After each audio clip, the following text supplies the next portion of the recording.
In an age of shadow and fury, a restless force stirred from the frozen north, a people born of steel and sea who would journey into the unknown and leave the world forever changed. This is the story of the Vikings, warriors and explorers, relentless and unyielding, who broke free from their isolated lands to carve a path across continents with unmatched ferocity and ambition.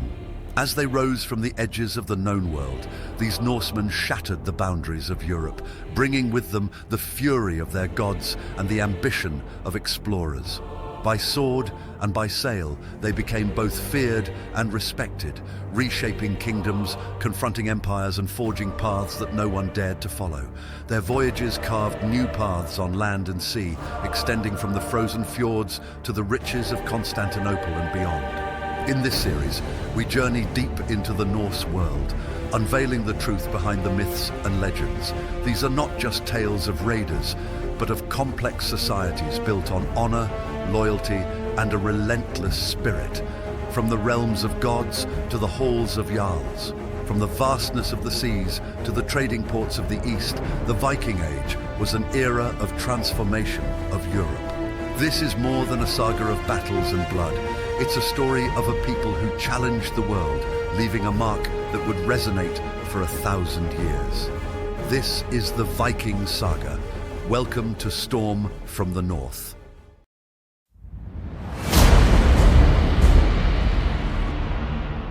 When we speak of the Viking Age, most think of a period from around 750 to 1100 AD, a time of fierce raids, seafaring warriors, and distant conquests. But this view, while popular, is both limited and outdated. Historians and archaeologists, like Neil Price, have shown that the roots of the Viking Age stretch back much further, with elements of Norse culture, trade, and seafaring influencing the world long before the first recorded raid on Lindisfarne in 793. To understand the Viking Age, we must look beyond the battles and the voyages, back to an evolving society of skilled craftsmen, farmers, and traders who were connected to the world centuries before their name became feared. Scandinavia's early communities had built complex social and trade networks across Europe, with Roman coins, Baltic amber, and artifacts from as far as the Middle East appearing in Norse lands as early as the 3rd and 4th centuries AD. These early interactions reveal a Norse world already experienced in trade, diplomacy, and even exploration. The people we call Vikings did not simply emerge as raiders in the late 8th century. They were part of a long cultural evolution that prepared them for their later expansions. Defining the Viking Age purely by its raiding years would be like defining an entire culture by its battles, overlooking the centuries of development, resilience, and adaptability that led them to the seas. By starting our story here before the raiding began, we gain a deeper understanding of the Viking Age, seeing it not as a sudden eruption, but as the natural progression of a society deeply rooted in exploration, trade, and a desire for connection across distant lands. And so, as we journey through this series, we'll explore the full depth of Norse culture, beyond the outdated timeline and narrow stereotypes, uncovering the rich and complex society that set the stage for the Viking Age as we know it. When we hear the word Viking, images of fierce raiders and warriors often come to mind, but the term itself, Viking, didn't originally refer to a people. It described an activity, a way of life for those who set out to raid, trade, and explore distant shores. To go Viking was to embark on a journey over the sea, a bold endeavor that required skill, resilience, and a spirit of adventure. The people we know as Vikings were, in fact, Norse, a diverse and complex society rooted in Scandinavia. While some among them took up raiding, the Norse were far more than warriors. They were skilled craftsmen, building ships that would cross vast seas. They were farmers, raising families and communities in the rugged landscapes of Scandinavia. They were traders, forming networks that stretched from the British Isles to Byzantium, bringing goods and ideas back to their homelands. To call them simply Vikings overlooks the rich and multifaceted society that defined them. They valued family bonds, honored their ancestors, and lived by a code of resilience and adaptability shaped by the harsh northern climate and the endless possibilities of the sea. While the Viking Age may be remembered for its raids, the Norse identity was built on far more than conquest. It was a culture of exploration, craftsmanship, and a deep-rooted connection to both the land and the sea. A civilization with a vision that went well beyond the sword. As we delve into their world, we'll uncover a society as sophisticated as it was resilient, a people whose legacy of exploration, artistry, and storytelling extends well beyond the warrior stereotype. Over the past few decades, historians and archaeologists have unearthed a much deeper understanding of Norse culture, revealing a complex civilization defined not only by its warriors, but by its artisans, traders, and storytellers. Scholars like Neil Price have been instrumental in changing the way we see this world. Neil Price's work delves into the cultural heart of Norse society, exploring the beliefs, customs, and practices that defined their way of life. His studies in Norse religion, burial customs, and social organization provide a rich context to a world often overshadowed by tales of raids and conquest. Thanks to scholars like Price, we can see the Norse people as they saw themselves, part of a vast, interconnected cosmos where every life was woven into a complex web of fate, family, and the forces of nature.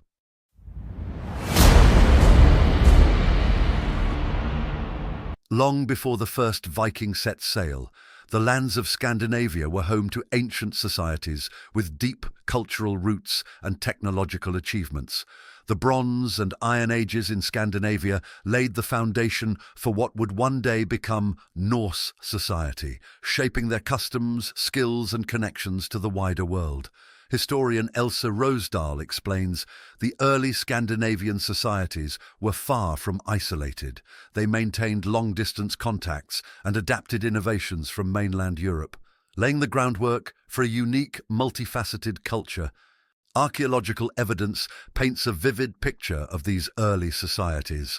The Bronze Age, beginning around 2000 BC, saw the rise of communities that were increasingly connected to the rest of Europe.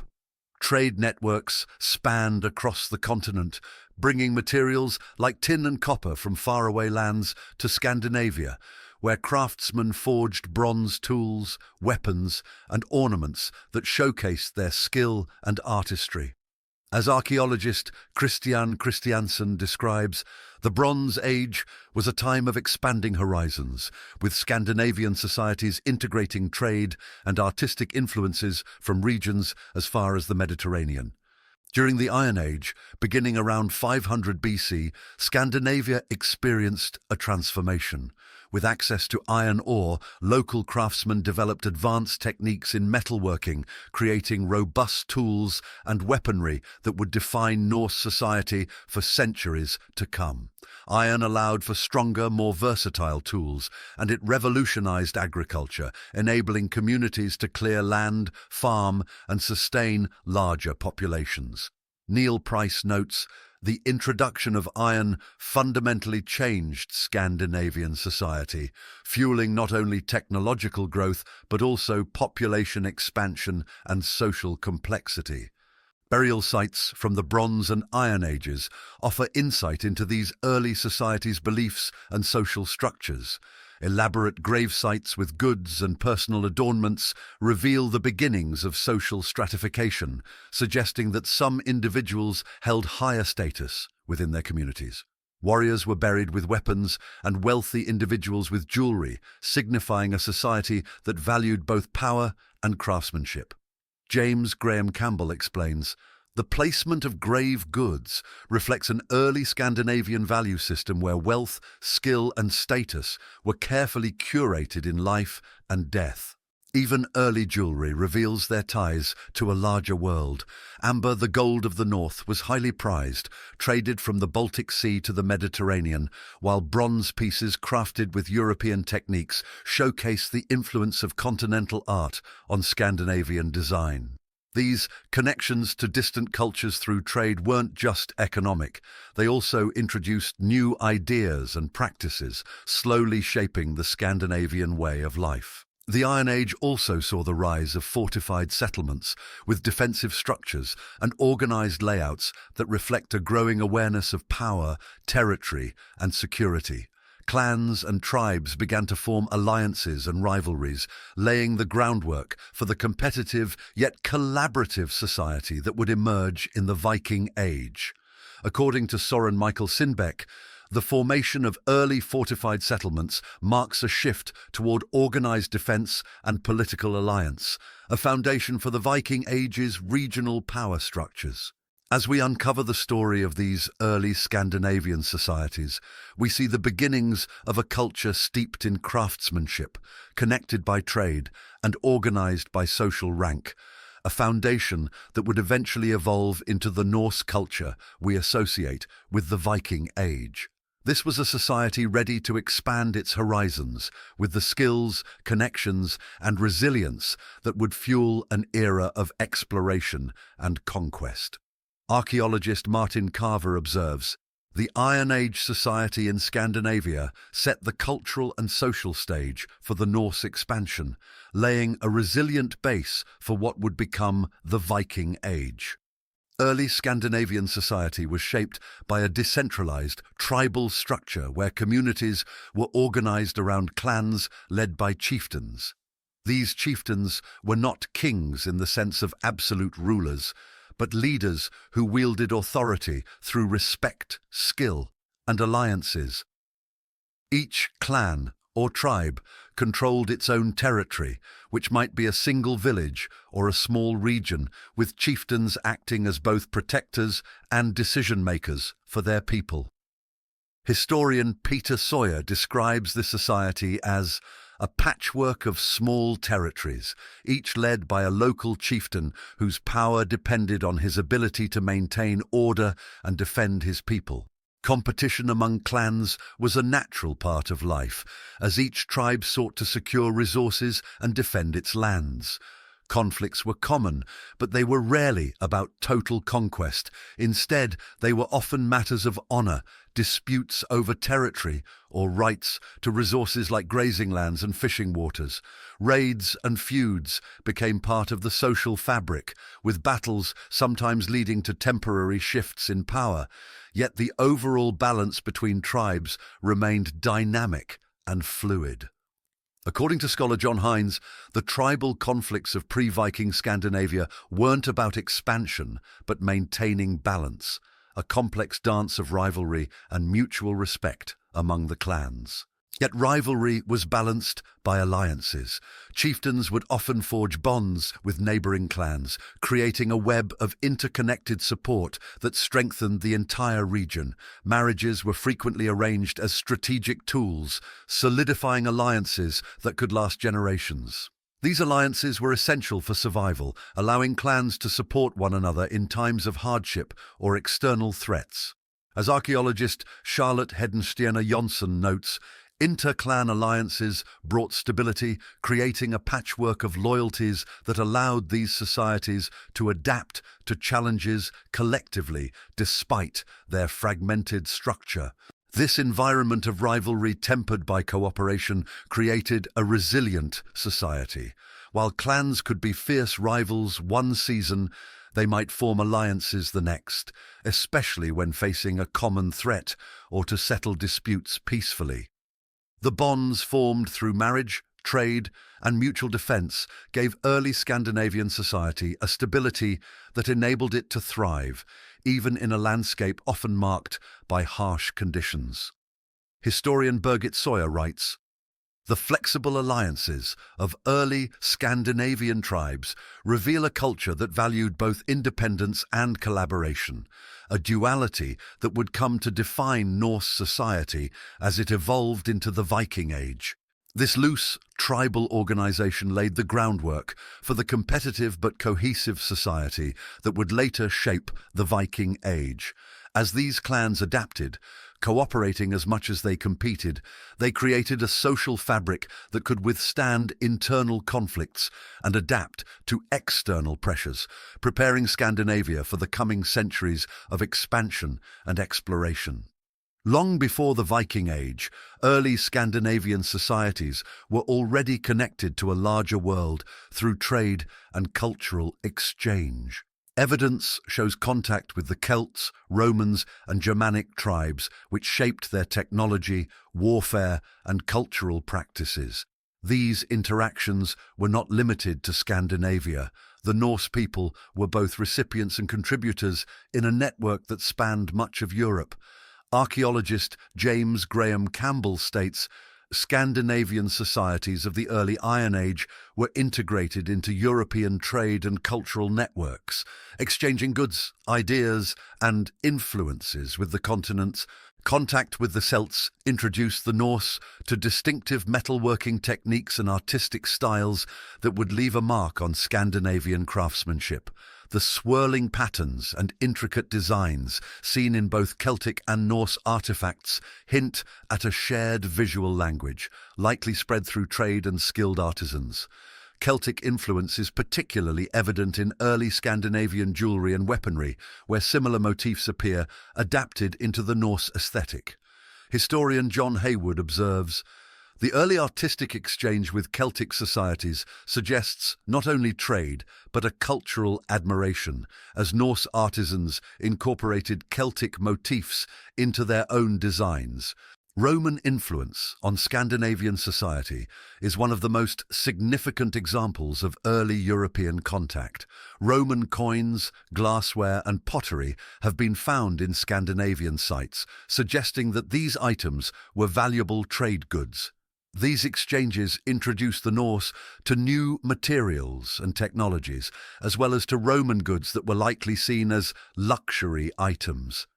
The presence of these artifacts reveals that early Scandinavians valued Roman craftsmanship, incorporating imported objects into their social and cultural lives. Neil Price notes, the discovery of Roman artifacts in Scandinavia underscores a long-standing connection, with Roman goods likely serving as symbols of status within Norse society. This contact wasn't only material, it brought exposure to Roman military techniques and organization as well. Although Norse society remained distinctly independent, they adopted certain Roman strategies, particularly in the structure of small militias and defences. These adaptations laid the groundwork for the Norse focus on strategic fortifications and warfare organisation, which would later be integral to their success. Scholar Birgit Arrhenius emphasises, Roman influence went beyond goods. It introduced Scandinavian societies to concepts of structured warfare and defence that would echo into the Viking Age. Scandinavia's interactions with Germanic tribes were equally impactful, influencing everything from language to ritual practices. The similarities in burial customs, particularly the use of weapons and personal items in graves, suggest shared beliefs about death and honour among these societies. Germanic tribes also shared with the Norse a pantheon of gods and similar mythological frameworks, setting the stage for the complex Norse mythology we associate with the Viking Age. Historian Hilda Roderick Ellis-Davidson explains the Germanic cultural and religious exchange provided a basis for Norse myth and ritual, bridging similarities that would develop into the distinctive Norse identity. These early interactions show Scandinavia as far from isolated. Its people were both influenced by and influencing their neighbours, acquiring knowledge, goods, and ideas that would shape their society. These exchanges laid the foundation for the interconnected Norse culture that would later propel them into the Viking Age, a time when they would expand these networks across Europe and beyond. Historian Leszek Gardewa reflects, Scandinavian contacts with Europe during the Iron Age were vital in developing the trade, skills, and social complexity that would define Norse culture.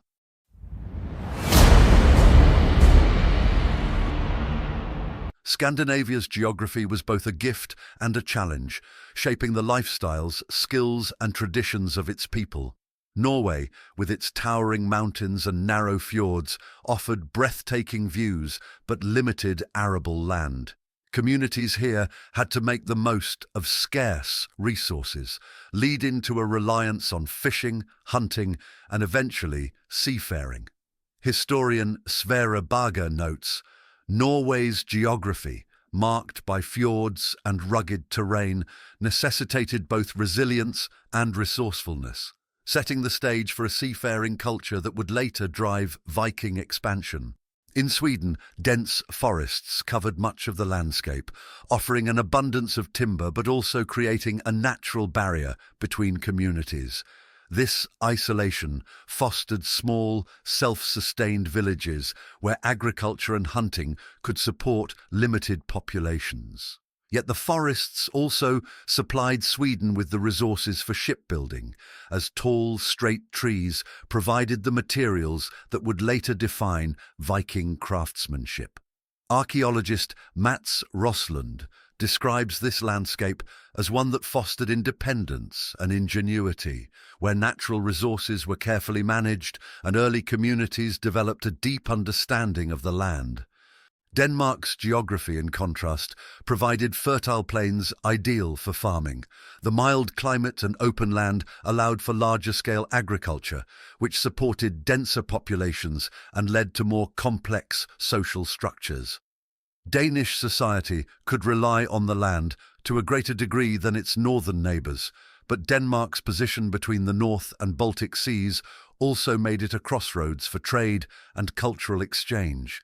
Historian Elsa Rosedal explains, Denmark's geography, with its fertile plains and strategic location, fostered a society grounded in agriculture and interconnected by extensive trade routes. While each region had unique resources and challenges, the sea was a unifying force across Scandinavia. Norway's fjords, Sweden's rivers, and Denmark's coastlines all fed into the North and Baltic Seas, turning these waters into vital highways for travel, trade, and exploration. To access resources, communities often had to navigate these waterways, honing seafaring skills over generations. As Neil Price notes, Scandinavian geography necessitated navigation across rugged landscapes and harsh seas, fostering a maritime culture that would later define the Viking Age. Geography drove the early Norse to become highly skilled navigators, using the sea not only to access resources, but to connect with neighbouring regions and establish trade networks. These early journeys across fjords and rivers laid the foundation for a culture built on exploration, resilience, and adaptability, qualities that would propel them into an era of expansion and influence across Europe and beyond. This challenging yet resource-rich land shaped the Norse people into skilled navigators and resilient communities. With each journey across their rugged landscapes and seas, the early Norse developed a unique relationship with their environment, one that would serve as the backbone for the Viking Age. Scandinavia's climate posed harsh challenges for its people. Long, dark winters and brief growing seasons meant that agriculture alone could not sustain early Norse communities. With only a few months to plant, grow, and harvest crops, farming required intense labour and careful planning. These conditions demanded resilience and led to a reliance on both the land and the sea. As historian Robert Ferguson explains, the severe climate and limited growing period forced Norse society to be industrious, maximising their brief summers and relying on supplementary sources like fishing, hunting, and trade. Because survival depended on the ability to store food for the winter, Norse families cultivated skills in preservation, using techniques like drying, salting, and fermenting to extend their supplies. Grain was ground and stored, fish were salted, and meat smoked, each household prepared to withstand the long, unforgiving winters. These methods allowed them to sustain themselves even when the land was barren. Archaeologist Dagfinn Skray observes, The short agricultural season in Scandinavia led to a culture of meticulous resource management, with communities adapting to extract the maximum value from their environment. During the colder months, the Norse focused on craftsmanship, developing skills that allowed them to create durable tools, weapons, and trade goods. Woodworking, metalworking, and textile production became essential during these off-seasons, as they crafted items that were both practical for daily life and valuable for trade. This reliance on craftsmanship led to the development of high-quality goods that would later make Scandinavian artisans respected across Europe. Historian Elsa Rosdahl notes, winter's limitations forced the Norse to turn inward, focusing on the refinement of craft skills that would become hallmarks of Viking culture. In addition to self-sufficiency, Norse communities relied on trade as a vital source of goods not available in their own lands. The challenging climate made it difficult to produce all the resources they needed, so they traded extensively for grains, metals, textiles, and other essentials. This need for trade would later evolve into an extensive network stretching from the British Isles to Byzantium. Scholar Søren Michael Sindbeck explains, Scandinavia's limited agricultural capacity necessitated a dependence on trade, which would eventually fuel the Norse expansion as they sought connections and resources abroad. The struggle to secure resources also led to a tradition of seasonal raiding. When crops failed or supplies ran low, Norse warriors would embark on expeditions seeking wealth and resources in neighbouring lands. What began as a survival strategy would later grow into a defining feature of the Viking Age. According to historian Anders Winroth, the early seasonal raids were driven less by conquest than by a need to supplement local resources, born out of necessity and honed by experience. Surviving in Scandinavia's harsh climate demanded resilience and adaptability. The Norse developed a way of life centered on resourcefulness, planning, and the ability to endure. It was a society forged by necessity, a culture that viewed every challenge as an opportunity to build strength and learn from the environment. Historian Neil Price reflects, the Norse way of life was shaped by endurance, a fundamental acceptance of hardship that made them uniquely prepared to face the uncertainties of exploration and conflict. The Norse embraced their environment's challenges, turning limitations into strengths. This adaptability, born out of necessity, would be a key factor in their later success as traders, explorers, and conquerors. From resilience in farming to expertise in craft and trade, their lives were a testament to survival in one of Europe's most unforgiving climates. For early Scandinavian societies, the sea was not just a boundary, but a lifeline. The North and Baltic Seas served as highways connecting distant communities and opening doors to new opportunities. These waters were rich with fish, which became a staple resource for coastal villages and an essential part of Norse diets. Fishing allowed them to sustain themselves, building skills that would later support long voyages. Historian Elsa Rosdahl notes, the North and Baltic Seas were more than natural resources. They were vital arteries linking early Scandinavians to the world beyond their shores. The sea also united these scattered communities by offering them a common pathway for trade. While rugged terrain made overland travel difficult, the waterways allowed for relatively swift movement of goods and people, fostering early trade networks. By the late Iron Age, Scandinavian traders were navigating these seas regularly, exchanging resources such as furs, amber, and iron with other European communities. Archaeologist James Graham Campbell describes this maritime network as a means of unification for Scandinavian society, facilitating exchange that shaped Norse life well before the Viking Age.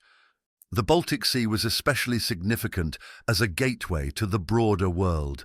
The peoples of Scandinavia engaged with Slavic and Baltic societies, exchanging not only goods but also ideas, tools, and techniques. This exchange laid the foundation for cultural ties and trade practices that the Vikings would later expand upon. Historian Mats Roslund observes, "The Baltic trade routes were early conduits of knowledge and commerce, setting the stage for Scandinavian societies to become leaders in maritime trade and exploration." Yet trade was only part of the story. The North Sea offered early Norse sailors routes westward, reaching as far as the British Isles.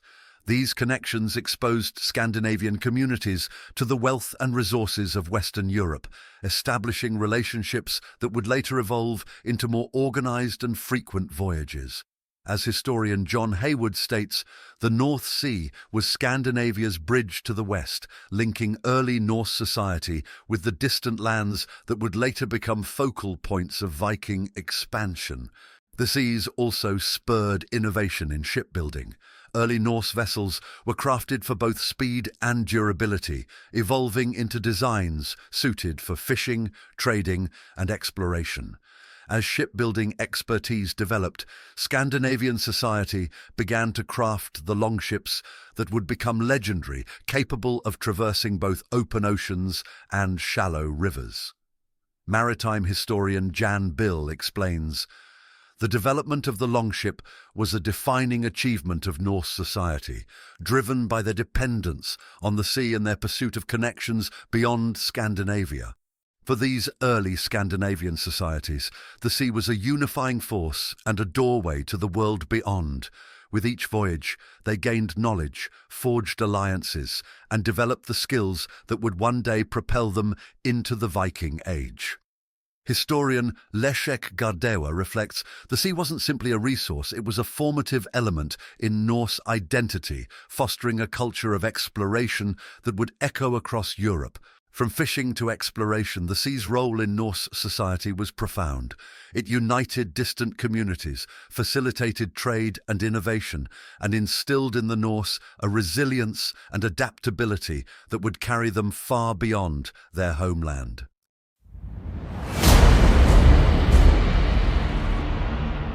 Scandinavian expertise in shipbuilding began long before the Viking Age, with early Norse boats crafted for fishing, coastal travel, and trade. These vessels were typically small, powered by both oars and simple sails, designed to handle the varied waters of Scandinavia's coasts. Archaeologist Jan Bill notes, "The evolution of Norse shipbuilding was a gradual process, beginning with smaller, utilitarian boats that connected communities and supported early trade. As communities grew and demands for mobility increased, Norse shipbuilders began to innovate. They developed sleeker, more resilient hulls and refined their techniques in wood shaping and waterproofing. These advances laid the groundwork for the ships that would eventually become known as longships, vessels that could carry warriors, goods, and ideas across vast distances. Scholar Sverre Bagge explains, "Shipbuilding was central to Norse society. With each advancement, they were able to reach further and adapt to the diverse challenges of maritime travel." The most defining feature of the Norse longship was its shallow draft, a design choice that allowed these vessels to travel in both open seas and shallow rivers. This versatility meant that longships could approach coastlines and riverbanks with ease, providing unmatched flexibility for both exploration and raids. Historian Elsa Rosdahl describes the longship's shallow draft as a revolutionary design that granted Norse sailors the freedom to navigate almost any waterway, bringing both trade and warfare to new frontiers.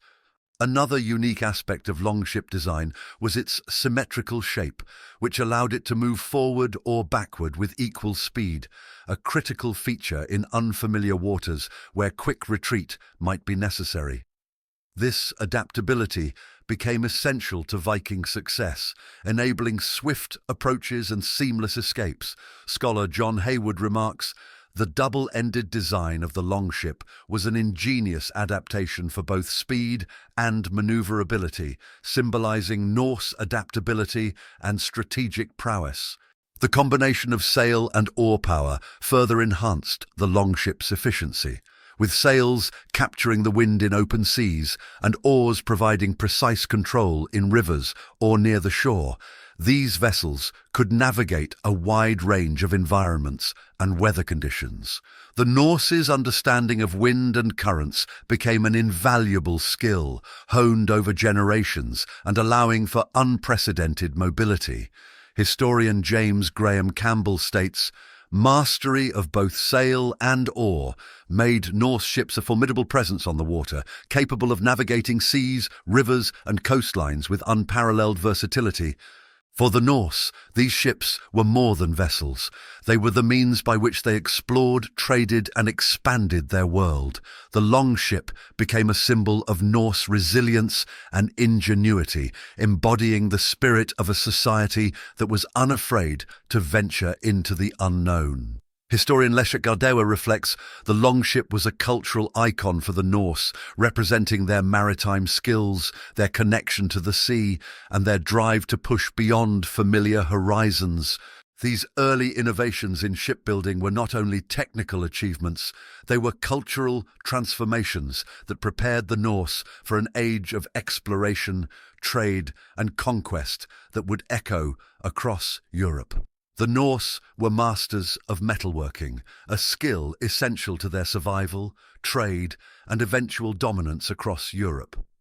Early Scandinavian metalworkers developed techniques that allowed them to produce tools and weaponry of remarkable strength and durability, crafted to withstand the rigors of daily life and combat. Historian James Barrett notes, the Norse developed an exceptional level of expertise in metallurgy, forging robust tools and weapons that became essential to both raiding and agriculture. Among their creations, Viking weapons were renowned for their quality and design. Axes, swords, and spears were crafted with a balance of function and artistry, each piece not only a tool of war, but also a symbol of status and cultural pride. Swords were particularly prized, often made with intricate hilt designs and carefully balanced blades. Each weapon was a personal artifact, often passed down through generations. Archaeologist Anne Pedersen describes Viking weaponry as a blend of artistry and practicality, where each sword or axe represented both the warrior's identity and the craftsman's skill. The Norse's expertise extended beyond basic function, incorporating unique decorative elements that reflected their beliefs and values. Many weapons were inlaid with symbols, patterns, and even mythological motifs, which personalized these items for their owners. Such detailing showcased a level of artistry that made Viking weaponry distinct. Historian Elsa Rosedal explains, Norse craftsmen imbued weapons with cultural meaning, using symbolic designs to express loyalty, power, and spiritual beliefs. Beyond weapons, Norse metalwork also produced armor and helmets that combined protective utility with elaborate craftsmanship. While iron chainmail and helmets offered essential protection in battle, these pieces often featured details such as engraved patterns or crests, highlighting the owner's status and identity. Historian Hilda Roderick Ellis Davidson states, the Norse approached armor as they did weaponry, with a blend of practical engineering and artistic expression, transforming simple protective gear into items of personal pride. But Norse metalworking was not limited to weapons and armor. Everyday tools were crafted with the same skill, allowing for advancements in agriculture, building, and craftsmanship. From iron plows to chisels, these tools were crucial in farming and construction, supporting Norse settlements and enabling communities to thrive. Scholar Neil Price explains, metalworking was central to Norse society, not only for warfare but for the daily labor that sustained their communities and drove their economy. In Norse society, weaponry held a special significance beyond its practical use. Swords, axes, and armor became symbols of status and identity, with each piece reflecting the values and identity of the person who wielded it. The craftsmanship and artistry of these items made them far more than instruments of war. They were expressions of the Norse spirit, capturing the skill, resilience, and cultural pride that defined their way of life. Historian Leszek Gardewa reflects, for the Norse, weapons were a powerful extension of self, combining craftsmanship and cultural identity in a way that symbolized the Viking ethos. The skill of Norse metalworkers helped lay the foundation for a society prepared for both survival and conquest. Through their craftsmanship, they created tools, armor, and weapons that would support them in all aspects of life, marking the Norse as both formidable warriors and skilled artisans.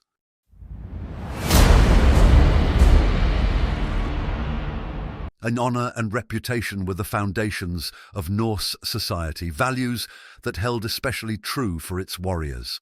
In a world where survival often depended on the strength of the community, a warrior's personal honor was a measure of their worth. Bravery and resilience weren't just traits, they were expectations, setting a high standard for those who took up arms. Historian Jenny Jochens describes Norse honor as a guiding force in society, where a man's actions reflected not only on himself, but on his entire family and lineage. In battle, Norse warriors sought not only victory but also personal glory. Reputation was everything, and bravery on the battlefield was a way to cement one's legacy. To flee from a fight was seen as dishonorable, a stain that could tarnish not only the individual but also their kin. This commitment to bravery helped foster a culture of warriors who faced conflict without hesitation, believing that to die honorably was preferable to living in disgrace. Historian Neil Price explains, in Norse society, honor was the currency of respect, and courage in battle was the surest way to earn it. Loyalty was another cornerstone of Norse warrior culture. A warrior's bond to their family, chieftain and fellow fighters was sacred. Warriors swore oaths of loyalty, pledging to protect their kin and their leader, even at great personal risk. This loyalty wasn't taken lightly. It was a commitment that defined the warrior's identity and ensured the stability of the community. Scholar John Lindo notes, the Norse viewed loyalty as a fundamental virtue, one that bound warriors to their leaders and kin in a shared sense of honor and duty. Reputation and legacy extended beyond the individual. In Norse society, one's actions were remembered and recounted through generations, especially if those deeds embodied the values of bravery, loyalty, and resilience. Stories of heroic ancestors were told as lessons and as sources of pride, embedding the warrior ethos into the very fabric of Norse culture. Historian Hilda Roderick Ellis Davidson writes, Norse warriors sought not only to live with honor, but to be remembered, knowing that a legacy of bravery was the greatest gift one could leave behind. The Norse warrior ethos was sustained through storytelling. Skalds or poets were tasked with preserving the tales of valor and sacrifice, recounting heroic deeds in verses that immortalized warriors' lives and deeds. These stories reinforced the ideals of courage and honor, inspiring new generations to uphold the same values. Historian Anders Winroth explains, the Skalds' verses were the lifeblood of Norse heroism, crafting a narrative that bound warriors to a tradition of honor and sacrifice. This warrior culture, steeped in values of honor, loyalty, and courage, would come to define the Norse people during the Viking Age. The drive for personal glory and loyalty to kin shaped not only their approach to warfare, but also their interactions with the world beyond Scandinavia. As historian Elsa Rosdahl observes, the Viking Age ethos of honor and bravery was rooted in a society that viewed life as an opportunity to build a legacy, one that would carry forward into the afterlife. For the Norse, the pursuit of honor and reputation was more than a personal goal. It was a lifelong commitment to values that would echo through generations. This unwavering dedication to the warrior ethos laid the groundwork for a society that would face every challenge with courage and a sense of purpose, setting the Norse apart as both fierce fighters and respected leaders. In Norse society, the oral tradition was the primary means of preserving history, values, and myths. Stories weren't simply entertainment, they were vessels for the collective memory of the Norse people, passed down through generations and imprinted on the cultural fabric of their society. Historian Hilda Roderick Ellis Davidson explains, the oral tradition was central to Norse culture, functioning as an educational tool that preserved both the heroic and mythological past. Skalds, or poets, held a special place in Norse society. These skilled storytellers were not only keepers of knowledge, but also guardians of identity, weaving tales of gods, heroes, and ancestral deeds that shaped the Norse worldview. Through their verses, skalds immortalized events and values, reinforcing ideals like bravery, loyalty, and honor. Historian Roberta Frank describes skalds as craftsmen of language, whose poetic skills were essential in preserving and transmitting the cultural and ethical values of Norse society. These tales were filled with symbolism, capturing the Norse worldview through myth and allegory. Stories of gods like Odin, Thor, and Loki, along with the exploits of legendary heroes, reflected both the spiritual beliefs and the ethical framework of the society. The myths explained natural phenomena, addressed the mysteries of life and death, and provided moral lessons that resonated deeply with their audience. Scholar Jesse Byock notes, Norse mythology was a repository of cultural wisdom, with skalds crafting tales that provided not only entertainment but also guidance on how to live and die with honor. One of the earliest sources of Norse tradition and mythology is the Poetic Edda, a collection of Old Norse poems that was later written down but began as an oral tradition. These poems, filled with themes of creation, destruction, and the gods' interactions with humanity, served as both religious text and cultural narrative.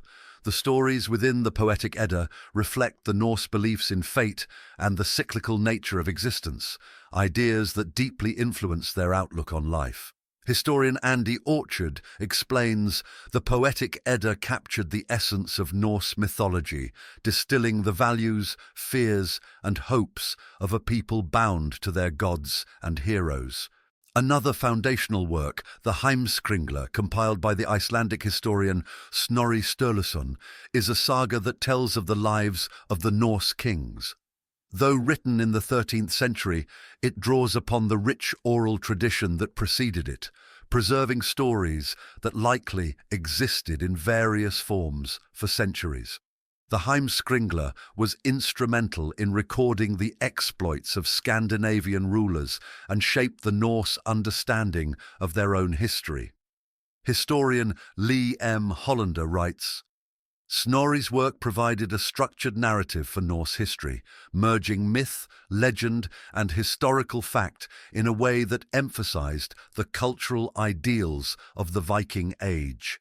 The sagas and poems created through the oral tradition were more than mere stories. They were a framework for the Norse identity. Through them, the Norse people connected with their past, learning the deeds of ancestors and the will of the gods. Historian Neil Price explains, oral tradition was the soul of Norse society, shaping the collective memory and uniting generations through shared narratives of honor, struggle, and divine mystery. Through the words of the skalds, Norse myths and values were brought to life, creating a lasting legacy that would define not only the Viking Age, but also the cultural memory of Scandinavia. These stories were the threads that bound society together, linking the past with the present and keeping the spirit of the Norse people alive. In early Norse society, family and kinship were the core of social life, providing stability, protection, and identity. These bonds extended beyond the immediate family to include a network of relatives and allies, each bound by loyalty and mutual support. A family's honor was shared by its members, meaning that the actions of one could affect the reputation and status of all. Historian Jenny Jochens describes the Norse family as a tightly knit unit, where kinship bonds extended into every aspect of life, from daily survival to the pursuit of honor and social standing. Family ties offered more than just emotional support. They were a fundamental aspect of survival in a society where communities relied on cooperation to endure the hardships of the environment. Families pooled resources, skills, and labor. A family's collective strength ensured its members were cared for and protected, especially during difficult times or conflicts. Scholar Neil Price notes, in Norse culture, kinship bonds were essential for survival, creating a network of support that safeguarded individuals in a harsh and often uncertain world. Kinship also shaped the social hierarchy, with families competing for honor and influence within their communities. This hierarchy was reinforced by the concept of etikar, or lineage, which tracked a family's ancestry and established its social rank. A family with a respected lineage commanded more influence and opportunities within the community, and individuals were often judged based on their family's reputation. Historian Jesse Byock explains, the concept of lineage in Norse society was central to one's social standing, with each person carrying the weight and honor of their ancestors. Marriage was more than a personal commitment. It was a political alliance that strengthened bonds between families and tribes. Marriages were often arranged to secure peace, reinforce loyalty, or increase influence, with each union carefully negotiated for mutual benefit. By forming alliances through marriage, families could expand their network of allies, ensuring their safety and extending their social reach. Archaeologist Elsa Rosdahl states, marriage in Norse society was a strategic alliance, a means of building loyalty and forging bonds that could endure through generations. These marriage alliances set a precedent for broader political strategies that would become common in the Viking Age. As tribes formed alliances and combined their strengths, Norse communities gained stability, creating the groundwork for the larger-scale cooperation that would later drive their expeditions and settlements. Historian John Lindo notes, the Norse tradition of political marriages foreshadowed the alliances that would shape the Viking Age, uniting clans in pursuit of common goals. The kinship network was the backbone of early Norse society, connecting families through bonds of loyalty, honor, and mutual respect. These connections offered protection and established a sense of belonging as each family played its role within the larger social structure.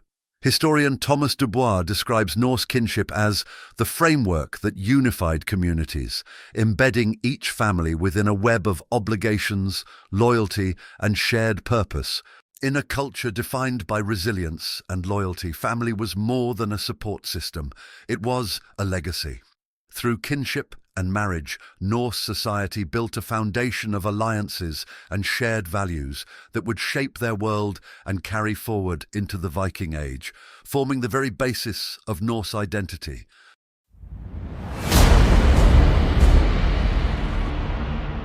Long before the Viking Age, Scandinavia was connected to a vast network of trade routes that linked it to Europe, the Baltic, and even as far as Asia. These routes were the lifelines through which goods flowed, bringing resources into Scandinavia and taking Norse products to distant markets.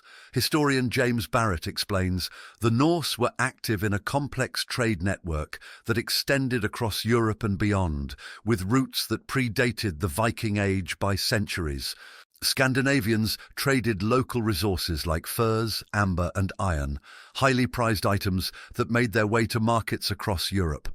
Furs from the north were valued for their warmth and quality, while amber, known as the gold of the north, was in high demand for jewelry. These goods were exchanged for items not easily obtained in Scandinavia, such as silver, wine, and finely crafted luxury items from the Mediterranean and the East. Archaeologist Elsa Rosdahl notes, amber and fur, the region's primary exports, served as a bridge linking Scandinavia with the wealth and luxuries of more southern lands. Silver was particularly sought after in Norse society, not only for its monetary value, but also for its symbolic and decorative uses. silver coins from the Islamic world and Europe flowed into Scandinavia, where they were often melted down and crafted into jewelry and status symbols. This influx of silver would later support the Norse economy and fuel their ambitions during the Viking Age. Historian Neil Price explains, "The arrival of silver from distant lands introduced a new form of wealth into Scandinavia, transforming it into a significant resource for both trade and cultural expression. These trade exchanges exposed Scandinavians to foreign goods, customs and technologies, gradually shaping their society. Norse traders encountered everything from glassware and pottery to exotic spices, silk and textiles, goods that broadened their understanding of the world beyond Scandinavia." Scholar Søren Michael Sindbeck notes, "Trade with distant cultures familiarized the Norse with a diversity of products and practices, setting the groundwork for their later interactions during the Viking Age. Through these early interactions, the Norse learned valuable skills in negotiation, language, and the intricacies of foreign markets.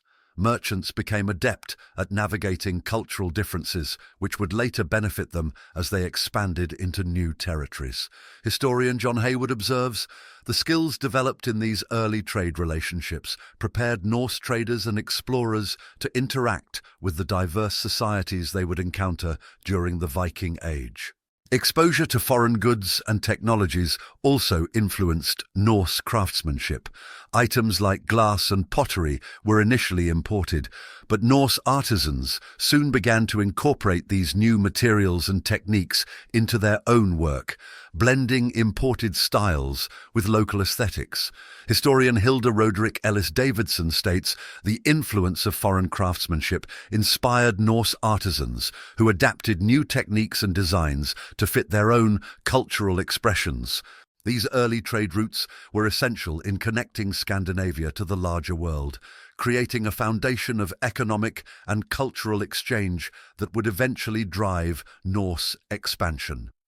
Historian Thomas Dubois reflects, "Trade connected the Norse people to a larger multicultural web of interaction, laying the groundwork for the expansive reach they would achieve during the Viking Age.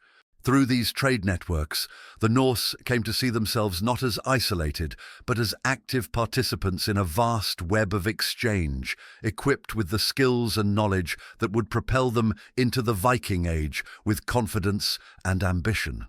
Roman influence on early Norse society was significant, leaving a lasting impact that resonated through trade, material culture, and ideas.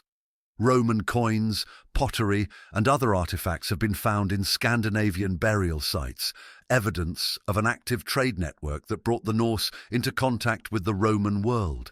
These items were more than goods. They were symbols of wealth and status within Norse communities, valued for their connection to a distant, powerful empire.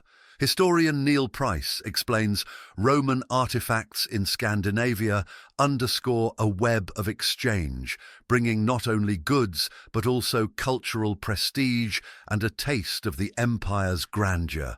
These Roman imports influenced the Norse in ways that went beyond economics. Exposure to Roman luxury items, such as glassware and finely crafted jewelry, introduced new ideas about craftsmanship and artistry, shaping Scandinavian aesthetics. Norse artisans soon began incorporating elements of Roman design into their own work, creating a blend of local and foreign influences.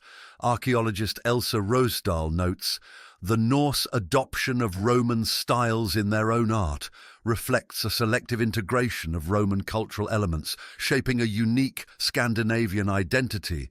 Trade with the Romans also brought new ideas and knowledge, from construction techniques to military organization, which began to influence aspects of Norse society. Although the Norse never adopted Roman governance or built large cities, Roman exposure inspired them to experiment with their own forms of community organization and military tactics, setting the stage for the social structures that would define the Viking Age. Historian Hilda Roderick Ellis Davidson describes this as a subtle but profound influence, as Roman models offered a glimpse of centralized power and organization that would later be adapted in Norse society. Alongside Roman influence, the Germanic tribes of continental Europe had a profound impact on the Norse. Many Germanic practices and beliefs paralleled those of early Scandinavian society, from the importance of kinship bonds to governance through assemblies of local leaders.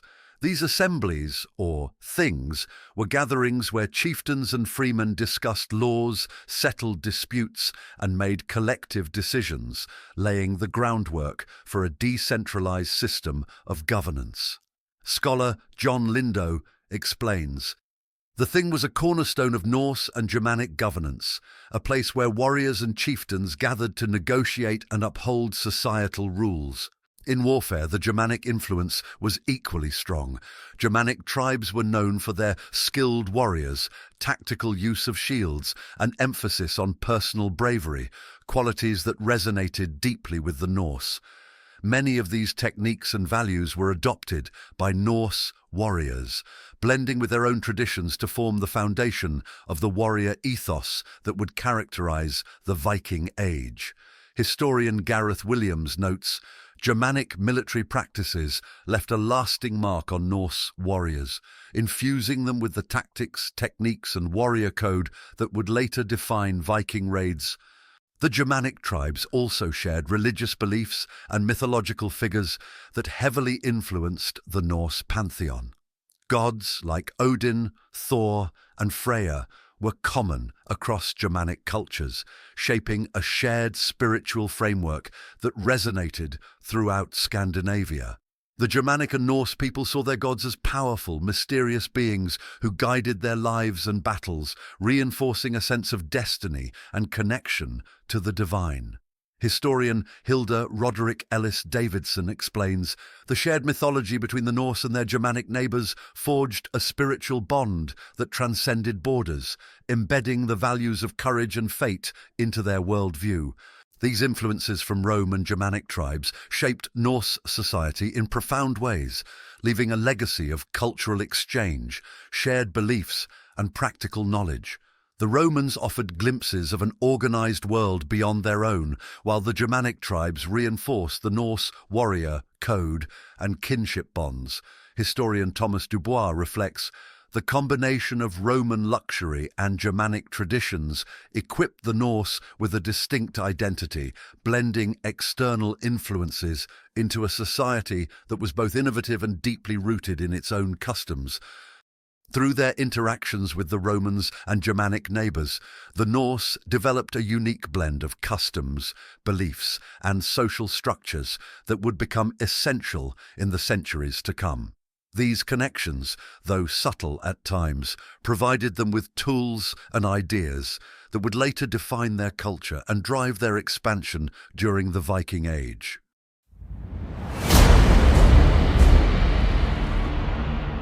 By the late 8th century, population growth in Scandinavia placed increasing pressure on limited resources. The rugged landscapes of Norway, Sweden, and Denmark were not particularly suited for large-scale agriculture, with only small pockets of arable land available. As families grew, communities struggled to support themselves on the resources at hand, creating a need to look beyond their borders for sustenance. Historian Elsa Rosdahl explains, "Population growth strained the natural resources of Scandinavia, pushing the Norse to seek wealth and opportunity beyond their homelands. The short growing season and harsh climate compounded these challenges, meaning that even the fertile land was limited in what it could produce. Farmers often faced unpredictable crop yields, creating uncertainty in food supplies.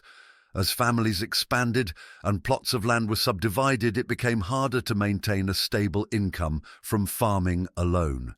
Archaeologist Neil Price notes, "The scarcity of arable land and the unpredictability of agriculture in Scandinavia left many Norse communities with few options for sustaining themselves." With limited opportunities at home, young Norsemen were motivated to seek resources abroad. As families grew, the tradition of dividing property among heirs meant that each generation had smaller portions of land, intensifying competition and encouraging younger generations to look for fortune elsewhere. Many joined expeditions to explore, trade, or raid, seeking wealth that could secure their own futures. Historian Peter Sawyer explains, economic necessity and social pressures combined to make overseas ventures an attractive solution for young Norse men with limited prospects at home. In addition to wealth, Norse expeditions were driven by a need for new land. This pursuit of land wasn't limited to temporary raids, but extended to settlement. Areas with more favourable climates, such as parts of the British Isles, Francia, and the Baltic coast, offered not only resources, but the chance to establish permanent communities. These new settlements could sustain agriculture and trade, providing a long-term solution to the pressures of overpopulation. Historian Thomas Dubois notes, the Norse expansion was fueled by a desire for resources and fertile land, a means to secure stability in a world of limited local opportunities. Social competition within Norse communities also played a role in pushing men to seek fortunes abroad. Reputation and wealth were closely linked, and success in raiding, trading, or exploration could elevate one's social standing back home. Overseas ventures thus became a path to prestige and power, allowing ambitious Norse individuals to gain both wealth and status. Scholar Anders Winroth explains, overseas success provided a route to social advancement in Norse society, where status was closely tied to wealth and reputation. The pressures of population growth, limited land, and social competition pushed the Norse people to embark on voyages of exploration, trade, and settlement. These journeys, driven by necessity, would ultimately shape the Viking Age, transforming Scandinavia into the centre of a vast network that stretched across Europe and beyond. Economic necessity and social ambition propelled the Norse to venture far from home, forging a legacy that would reshape both their world and the wider history of medieval Europe. In early Norse society, chieftains held considerable power, governing local territories and acting as both leaders and protectors of their people. However, as these leaders vied for influence, competition among chieftains for resources and land became fierce. This rivalry often led to conflict, where raids were not only a means of survival, but also a way to assert dominance and accumulate wealth. Historian Elsa Rosdahl explains, raiding offered chieftains a path to enhance their reputation and resources, fueling an endless cycle of competition and conquest. The drive for power and resources was a matter of both status and survival. Successful raids allowed chieftains to reward their followers with wealth and protection, reinforcing loyalty and attracting new allies. This consolidation of power became crucial, as chieftains who amassed wealth could secure the loyalty of more warriors, ensuring their dominance in local conflicts. Archaeologist Neil Price notes, in Norse society, wealth was both a symbol and a tool of power, with successful leaders using it to secure loyalty and elevate their status. As certain families accumulated wealth and influence, power became concentrated in fewer hands, intensifying rivalries. The most ambitious individuals sought ways to enhance their standing, often looking beyond Scandinavia for new opportunities. Overseas ventures provided these chieftains with the chance to claim new lands, establish trade routes, and gain resources that could reinforce their power at home. Historian Peter Sawyer explains, for ambitious Norse chieftains, expansion abroad was a logical step, a means to gain prestige and resources beyond what their local environment could provide. These power struggles within Norse society meant that many young warriors found themselves drawn to the idea of raiding or settling abroad, either as a means of wealth building or as a path to personal advancement. For many, participating in raids or exploring new lands under a powerful chieftain became a route to gaining their own prestige and possibly securing a future leadership position. Scholar Anders Winroth notes, the ambitions of chieftains provided young Norsemen with opportunities to gain wealth and status, inspiring loyalty and the drive to venture beyond their homelands. The rise of chieftains and the concentration of power transformed Norse society into a network of ambitious leaders and loyal warriors, all motivated by the promise of wealth, status, and legacy. These power dynamics created an environment where conflict and expansion became intertwined, laying the groundwork for the Viking Age. Historian Thomas Dubois reflects, local power struggles among chieftains shaped the Norse drive for expansion, as the pursuit of wealth and status fueled a society ready to explore, trade, and conquer. Through a combination of ambition, rivalry, and the search for resources, the Norse chieftains set the stage for an age of exploration and conquest, a legacy that would echo across Europe and beyond. The Norse were not only skilled warriors, but also brilliant innovators, particularly in the fields of shipbuilding and navigation. Their longships, designed with a shallow draft and symmetrical shape, were uniquely suited for both open seas and shallow rivers, giving the Norse unmatched mobility and flexibility. These vessels allowed them to quickly navigate foreign coastlines, strike with precision, and retreat just as swiftly.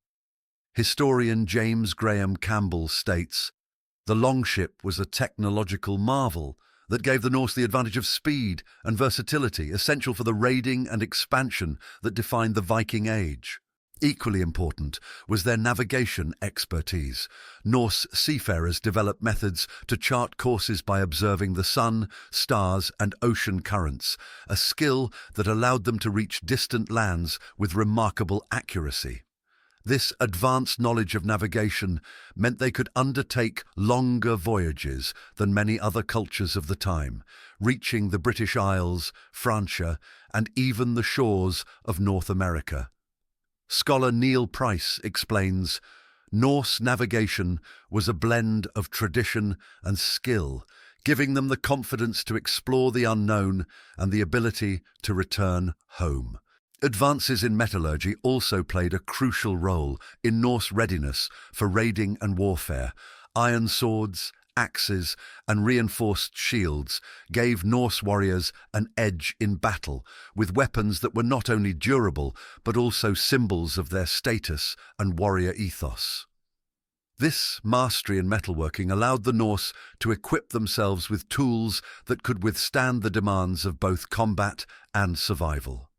Historian Ellis Davidson notes, the Norse approach to weaponry was practical and sophisticated, as each piece reflected the warrior's strength and the community's craftsmanship.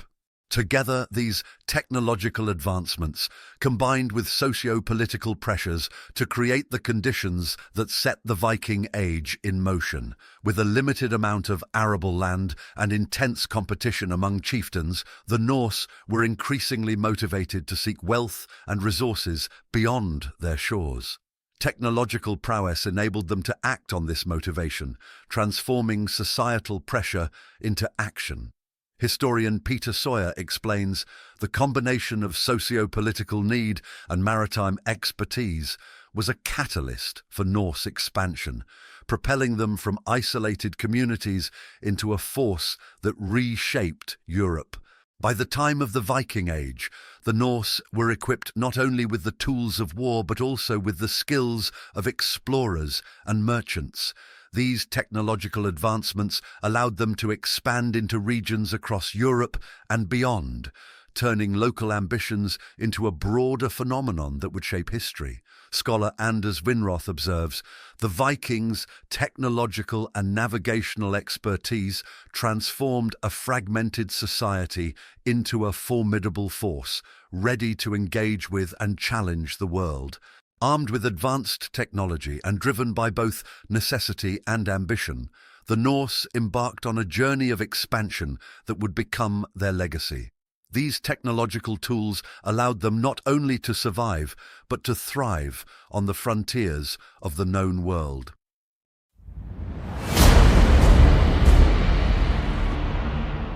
As we've seen, the Viking Age didn't begin with a single event, but was the product of generations shaped by a challenging environment, fierce competition, and innovative craftsmanship. From the rise of chieftains and family loyalties to advancements in shipbuilding, each factor brought the Norse to the edge of their known world, poised for something unprecedented. They were not only warriors, but a people of resilience, adaptability, and ambition. Together, these elements became the storm that would reshape Europe and leave an enduring mark on history. The Norse were now ready to launch beyond their shores, driven by both necessity and desire, prepared to face whatever lay across the horizon. Join us next time as we continue our journey with Storm from the North, the dawn of the Viking Age, where we'll uncover the earliest raids and explore how this spirit of adventure turned the Norse into some of history's most impactful explorers and conquerors. This second part of Storm from the North, we delve deeper into the complex fabric of Norse society.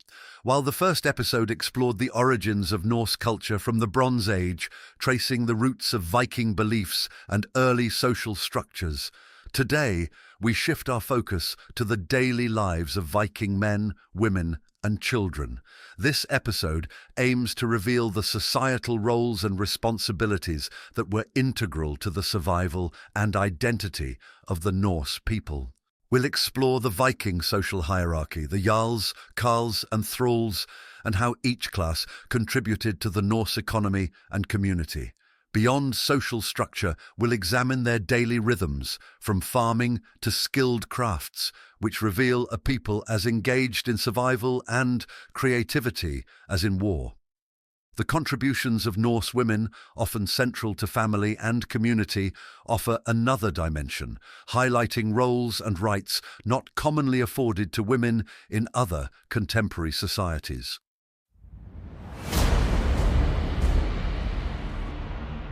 From the Bronze Age to the Viking Age, Scandinavian society underwent significant changes in social structure. While a hierarchical framework of elite, free men, and servile classes became established across Scandinavia, variations emerged between different regions due to environmental, economic, and cultural factors. These differences shaped the lives, rights, and responsibilities of Norse social classes, adapting as communities navigated evolving landscapes and needs. In the Bronze Age, early social stratification in Scandinavia was influenced by access to trade routes, particularly in Denmark, where connections to the European mainland facilitated wealth accumulation. Elite families in Denmark held land and controlled resources, often signified by elaborate burial sites containing luxury goods like weapons, jewelry, and imported bronze. These burials suggest that Denmark's early elite wielded economic power and influenced local governance, acting as leaders in both spiritual and social realms. By contrast, Bronze Age communities in Norway and Sweden were smaller and more isolated due to challenging landscapes. Here, social hierarchies were less pronounced, as communities relied heavily on subsistence farming, hunting, and fishing. Burial sites in Norway and Sweden reveal fewer luxury items, suggesting a simpler social structure with an emphasis on kinship over wealth. The environmental demands of these regions fostered a society where status was closely tied to survival skills and family ties rather than wealth alone. Historian Neil Price notes, Scandinavian society was never static. Each region adapted its social organization to meet the demands of its environment, reflecting both local needs and shared cultural values. John Hines, British historian, writes, Danish Bronze Age elites maintained their status through trade and ritual, intertwining economic power with religious authority. Historian James Graham Campbell further observes that the Swedish and Norwegian Bronze Age societies developed with a practical focus on survival, creating a social framework that valued kinship and resourcefulness. During the Iron Age, Denmark's social hierarchy became more consolidated, with the emergence of a clear distinction between a noble class, freemen, and enslaved individuals. The control of iron production and expanding agricultural practices allowed elites to solidify power. These leaders, precursors to the Jarls of the Viking Age, maintained authority through land ownership and alliances with neighboring regions. Danish society thus developed a more structured hierarchy, where wealth and land ownership became the principal markers of status. In Sweden and Norway, Iron Age communities maintained a more egalitarian approach, largely due to limited arable land and the need for cooperative resource sharing. In Norway, where communities were spread along fjords and mountains, social roles were more flexible, allowing individuals to gain status through hunting, fishing, and trade. Swedish society, meanwhile, continued to be kinship-based, with social standing deeply tied to family lineage rather than wealth. These regions lacked the rigid hierarchy found in Denmark, as social cohesion depended on familial alliances and mutual support within isolated settlements. Historian Elsa Rosdahl writes, "The Iron Age marked a period of social consolidation in Denmark, where wealth and land cemented elite power and established clear social divisions." Archaeologist Birgitta Hård states, "In Sweden, the emphasis on kinship over wealth remained a constant, with family reputation playing a crucial role in maintaining social stability." By the late Iron Age, the social structure that would define the Viking Age began to crystallize, particularly in Denmark, where elites, known as JARLS, held large estates and amassed wealth through agriculture and trade. JARLS maintained fortified settlements and presided over the thing, establishing themselves as both economic and political leaders. These leaders created alliances through marriage and wealth, forming the foundation of a social structure that would persist into the Viking Age. In Sweden, a formal Jarl class was slower to emerge, as communities remained more kinship-based and decentralized. Here, the KARLS, freemen, owned and managed small farms, often working alongside extended family members. Social status was built on family reputation and agricultural skill rather than wealth alone. This distinction made Swedish society more resilient to outside influence, as communal ties created a social balance based on kinship and mutual obligations. The role of thralls, or enslaved individuals, was also more prominent in Denmark than in Sweden or Norway, where fewer enslaved people were integrated into society. Danish jarls often acquired thralls through raids, using their labor for farming and domestic tasks. In contrast, Swedish and Norwegian communities, being smaller and more self-reliant, had fewer thralls and instead relied on family labor. By the beginning of the Viking Age, Scandinavian society had developed a three-tiered structure of jarls, KARLS, and thralls, though its implementation varied across regions. In Denmark, a centralized hierarchy was firmly in place, with jarls holding significant power over land and labor. Swedish and Norwegian communities, however, preserved a more kin-based, egalitarian social order, where KARLS worked independently and jarls were fewer or less authoritative. This regional adaptation of Norse social structure highlights the diversity within Scandinavian society, balancing hierarchy with flexibility. Historian Jenny Jochens explains, in Swedish society, the KARL's autonomy and family-centered lifestyle underscored a cultural independence that differed sharply from the estate-centered structure in Denmark. Neil Price comments, the use of thralls in Denmark reflects the concentration of wealth and land, whereas in Norway and Sweden, where kinship networks dominated, fewer enslaved people were present. Historian Anders Vinroth concludes, Scandinavian society at the outset of the Viking Age was both hierarchical and adaptable, reflecting centuries of social evolution across distinct yet interconnected regions.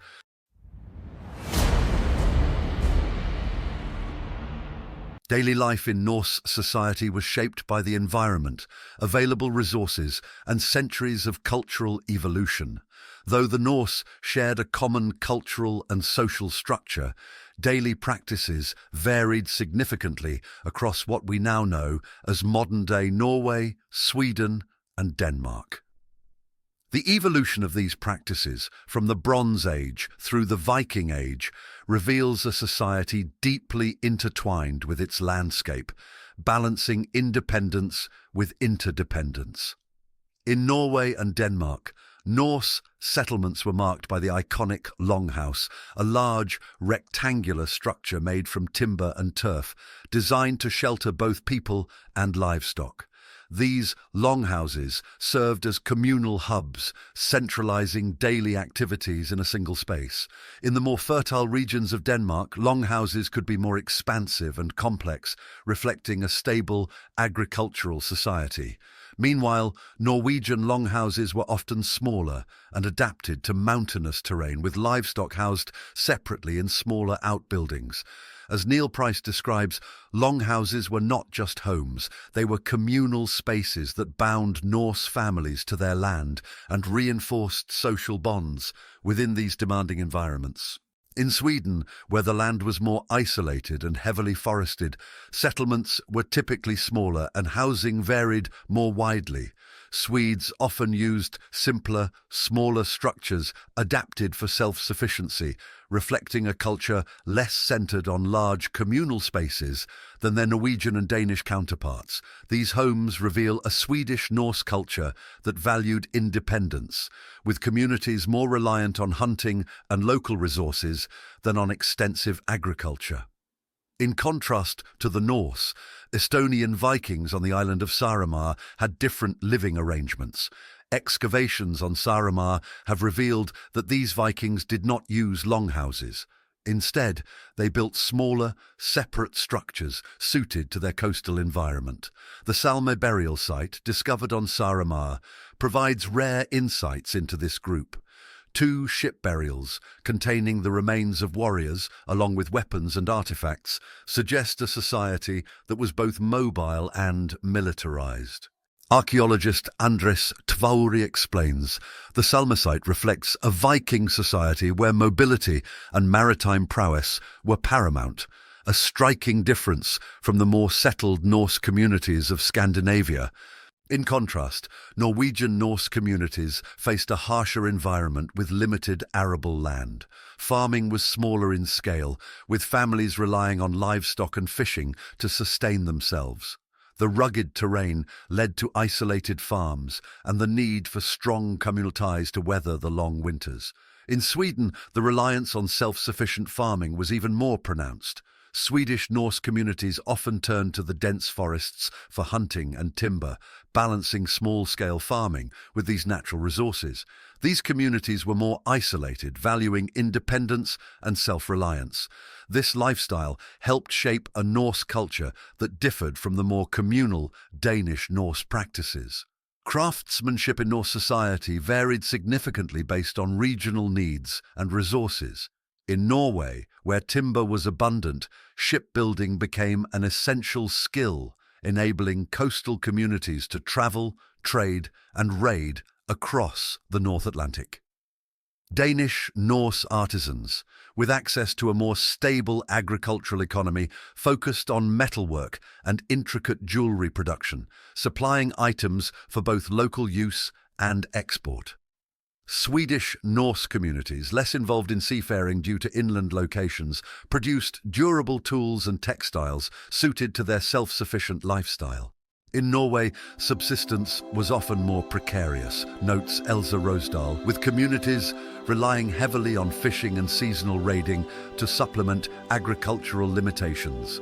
Similarly, Historian James Graham Campbell observes that regional differences in Norse craftsmanship were pronounced, with Norwegian artisans focusing on shipbuilding due to their extensive coastlines and access to timber, Danish craftsmen excelling in metalwork and jewellery, supported by their agricultural wealth, and Swedish communities emphasising tool and textile production suited to their inland, self-sufficient lifestyles.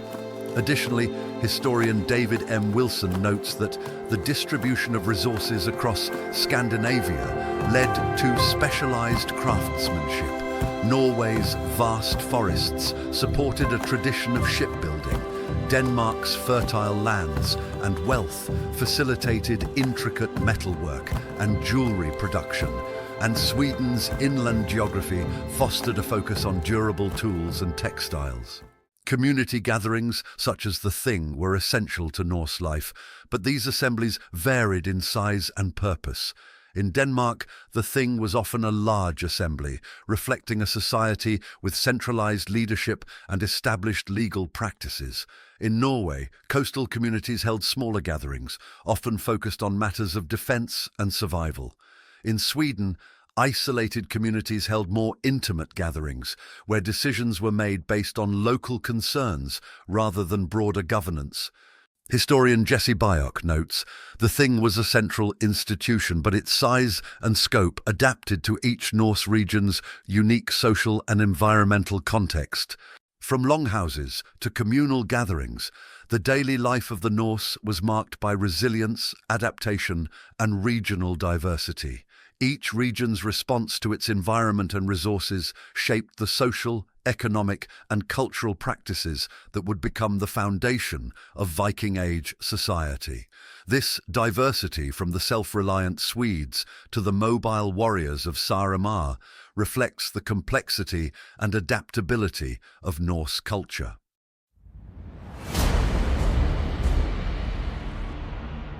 Women in Norse society held a unique position that combined domestic responsibility with legal rights and societal respect, a role that was notably advanced compared to other medieval societies.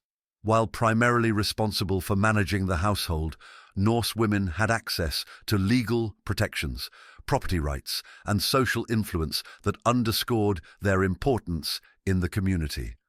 Unlike many contemporary societies, Norse women could inherit property and, in some cases, even own land independently. This legal protection allowed them economic stability and social influence, especially in cases where their husbands or male relatives were away on raids or engaged in trade. In Norway, with its isolated communities and harsh climate, women often assumed control over family assets and farm management during these absences, effectively acting as household heads. In Denmark, where agricultural land was more plentiful and settlements were larger, women's economic roles were often tied to managing estates and overseeing household production. Danish women were also known to contribute to local trade, exchanging goods like textiles and foodstuffs, which provided additional economic security. Historian Judith Jesch explains, Norse women enjoyed rights uncommon in the medieval world, including inheritance rights and a degree of economic independence, reflecting a society where women were integral to both family and community. Jenny Jochens notes, Norse women, particularly those in Norway, were entrusted with significant responsibilities in managing property and family resources, reinforcing their economic importance. Neil Price writes, Danish Norse society allowed women not only to control household resources, but to participate indirectly in the local economy, where their contributions bolstered family wealth and influence. Marriage in Norse society was more than a union of individuals. It was a strategic alliance that often had political or economic implications. Women brought dowries into marriage, which could include land, livestock, or household goods, giving them a degree of economic leverage. In Denmark, where larger estates and more complex social structures were common, these marriages reinforced alliances between powerful families, amplifying the influence of women in these arrangements. In Sweden, where settlements were smaller and kin-based, family honor was paramount. Women were often seen as the protectors of family legacy, especially during the frequent absences of male family members. As the primary educators of children, Norse women were responsible for passing down cultural values, mythology, and family stories, ensuring that heritage and honor were preserved across generations. This influence extended into family decision-making, particularly in issues involving inheritance and conflict resolution. In Sweden, women played a central role in preserving family honor and continuity, embodying values that reinforced their authority within the household. Historian Elsa Rosdahl describes the dowry system empowered women by providing them with economic assets within marriage, a factor that bolstered their standing within the family and community. One of the most intriguing aspects of Norse society is the debated role of women as warriors. While the image of the shield maiden has gained popularity, historical evidence for women in combat roles is limited and often contested. Archaeological findings, such as the famous Birka burial in Sweden, have reignited this debate.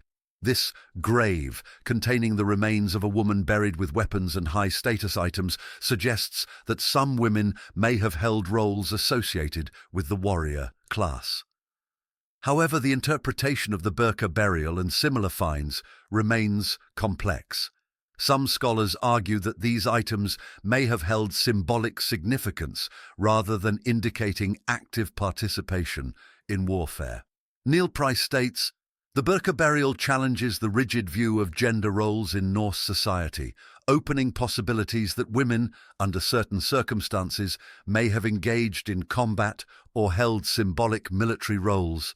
Historian Leszek Gadwa suggests the image of the shield maiden may reflect Norse ideals of bravery and endurance, serving as a cultural symbol rather than evidence of widespread female warriors.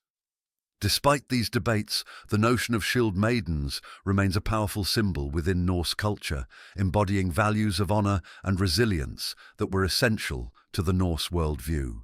Women also held influence within the community, especially through their participation in family decisions and occasionally at the Thing, the Norse legal assembly. While they were not formal members, women from prominent families could voice opinions through male relatives or be present for cases directly affecting their family. The Thing offered a platform where their voices, though indirectly, helped shape decisions on property disputes, inheritances, and matters of honor. From the Bronze Age to the Viking Age, Norse women maintained an influential role that combined household responsibility with legal and economic rights. Across different regions, from Norway's isolated homesteads to Denmark's fertile farms, women shaped the cultural, economic, and familial landscapes of Norse society. Their roles evolved to meet the demands of their environment, contributing to a society that respected their influence, not only within the home, but in the broader community. Historian Jesse Byock explains, though not formal participants, Norse women, particularly those of high status, played a significant role in legal matters, underscoring their impact within the community's legal and social structures. Furthermore, Jenny Jochens summarizes, the lives of Norse women reveal a society that valued women's contributions, granting them unique rights and responsibilities that enhanced both family and social resilience.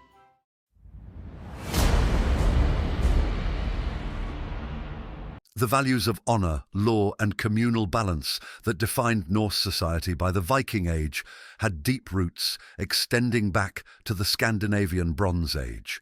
Although these concepts were shared across what we now call Norway, Sweden, and Denmark, regional differences and environmental factors influenced how they were applied and understood. Honor, a guiding principle in Norse society, can be traced back to the Scandinavian Bronze Age. Archaeological finds from burial sites reveal a society that valued social status and reputation. In Denmark, the abundance of resources and fertile land led to a more stable agricultural society, where honor was often associated with wealth, land ownership, and lineage. Danish Bronze Age burials frequently contain valuable items, indicating a culture where honor was tied to displays of wealth and status. In Norway, where communities were more isolated by mountainous terrain and harsher climates, honor was often associated with personal resilience and physical bravery. These qualities were essential for survival, particularly in remote settlements where daily life required self-sufficiency. In this environment, honor was not only about reputation, but also about maintaining community harmony through acts of bravery and loyalty. Archaeologist James Graham Campbell notes, the development of Norse law and honor evolved within unique regional contexts, shaped by local resources and social needs, creating distinctions between different Norse communities. Historian John Hines observes, Danish society emphasized honor through visible signs of prosperity, a tradition that would persist into the Viking Age with its focus on wealth as a marker of respect and influence. Preben Møhlengracht Sørensen writes, in Norway, honor took on a more personal dimension, emphasizing qualities necessary for survival, like endurance and courage. Sweden, marked by dense forests and smaller settlements, developed a sense of honor closely tied to family and kinship. In these isolated communities, honor was often maintained through family ties and loyalty, where one's actions reflected directly on the entire kin group. This environment fostered a tightly knit social fabric where individual honor was inseparable from family reputation. The Thing, or legal assembly, played a central role across Norse regions, but its structure and significance varied. In Denmark, where communities were larger and more centralized, the Thing often involved more elaborate gatherings, with a structured approach to legal matters. Danish Things were likely more formalized, reflecting a society with agricultural stability and established legal traditions. Here, the law speaker played a significant role, reciting and interpreting laws to ensure continuity and fairness in legal proceedings. In Norway, where settlements were often isolated by fjords and mountainous terrain, the Thing took on a more communal and collaborative role. Norwegian Things typically involved smaller groups, with a greater emphasis on consensus and direct community involvement. The law speaker's role in Norway was essential, given the reliance on oral tradition, but Norwegian legal assemblies were less rigid, allowing for flexibility in resolving disputes. Historian Jenny Jockens explains, in Swedish society, honor was embedded in the family, with actions by one member reflecting on the whole, reinforcing a powerful sense of collective responsibility. Jesse Byock writes, the Danish Thing represented a more organized approach to Norse law, reflecting a society with a stable agricultural base and complex governance. Historian William Ian Miller observes, Norwegian Things were less formal, focusing on resolving disputes through negotiation, rather than fixed legal codes, an approach that reflected their challenging geography. In Sweden, where kin-based communities were prominent, the Thing was often an intimate affair centering around family and clan interests. Here, legal disputes were typically resolved with a focus on preserving family honor and community stability. The Swedish Thing operated on a more local scale, with decisions often reflecting familial alliances and long-standing traditions. In matters of justice, regional differences again played a role. Blood vengeance and feuding were common across Scandinavia, but the practice varied by location. In Norway, where settlements were small and interdependent, feuds were often resolved quickly through restitution to prevent long-term conflict, as isolated communities could not afford prolonged disputes. In Denmark, vergild, monetary compensation, was often a preferred solution, with wealthier families using payments to maintain peace and avoid escalation. In Sweden, vengeance was more deeply tied to family honour, often pursued within the confines of kin networks. Feuds here were resolved through negotiated compensation, but with a strong focus on restoring the family's standing. Kin-based justice, where the family or clan took responsibility for seeking redress, was prominent. Birgitta Hard explains, Swedish legal assemblies were kin-focused, where justice and community harmony were guided by family interests and deep-rooted customs. John Hines notes, Danish communities relied heavily on vergild to settle disputes, reflecting a society where wealth facilitated justice and harmony. Historian Leszek Gardewa writes, Swedish society's approach to feuding emphasized family honor above all, with disputes often resolved in ways that preserved kinship and respect within the community. By the Viking Age, the Norse approach to honor, law, and justice had developed into a system that balanced communal needs with regional traditions. Whether through the formalized gatherings of Denmark, the communal negotiations of Norway, or the kin-based assemblies of Sweden, Norse society prioritized a sense of balance, or frida, that extended from the individual to the family and to the wider community. Together, these practices reveal a society deeply committed to maintaining social harmony while respecting local customs and values. In Norse society, punishment for crimes varied widely and was often guided by the nature of the offence and the social status of the individuals involved. For lesser crimes, vergild or monetary compensation was commonly used, where the offender or their family paid a set amount to the wronged party, effectively restoring balance or frida within the community. Severe crimes, however, such as murder, adultery, or treachery, could lead to outlawry, a form of banishment, where the individual lost all legal protection and was considered outside the bounds of society. Historian William Ian Miller notes, outlawry was among the most severe penalties in Norse law, effectively stripping an individual of all rights, making them fair game to anyone who encountered them. Among the most notorious punishments recorded in Norse sagas is the blood eagle, a brutal form of execution mentioned in the Orkneyinga saga and other sources, typically reserved for the gravest acts of treason or betrayal. According to these texts, the blood eagle involved cutting open the back of the victim, severing the ribs from the spine, and pulling the lungs out to resemble wings spread wide. Although the accuracy of this practice is debated by historians, some argue that it was likely a symbolic tale rather than a widespread ritual.